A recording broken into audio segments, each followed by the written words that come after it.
नहीं पहना है तो चालान होना निश्चित है। लेकिन अगर आपने ISI मार्क का हेलमेट नहीं पहना है तो भी चालान हो सकता है। और अगर आपने हेलमेट की स्ट्रिप ढंग से बंद नहीं की है तो भी चालान हो सकता है।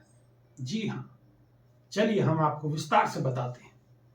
कई बार लोगों को सही जानकारी न होने के चलते भी चालान का सामना करना पड़ जाता है और जेब को तगड़ा फटका लग जाता है। ठीक वैसे ही जैसे कई बैक राइडर्स हेलमेट सिर पर रखने के बाद सोच लेते हैं कि अब वो चालान से बच जाएंगे और सुरक्षित भी रहेंगे, जबकि केवल हेलमेट को सिर पर रख लेने से दोनों में से एक भी संभव नहीं है। लेकिन आपके साथ ऐसा ना हो इसलिए हम आगे इसकी सही जानकारी देते हैं।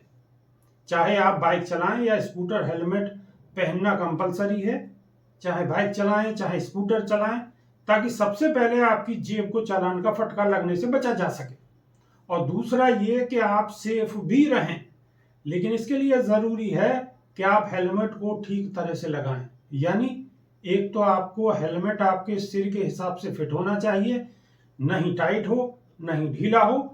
इसके बाद इसे लगाने के बाद स्ट्रिप को भी ठीक से लगाएं, जिससे हेलमेट आपके सिर को ठीक से सेफ्टी दे पाए और आपका सिर किसी दुर्घटना आदि के होने पर कम से कम चोटिल होने से बचे।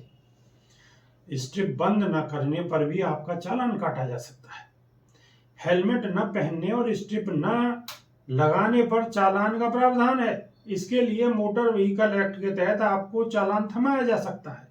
यानी अगर आपने टू व्हीलर चलाते समय हेलमेट नहीं पहना तो पकड़े जाने पर 2000 रुपए का चालान और हेलमेट पहनकर स्ट्रिप बंद न करने पर 1000 रुपए तक का चालान थमाया जा सकता है।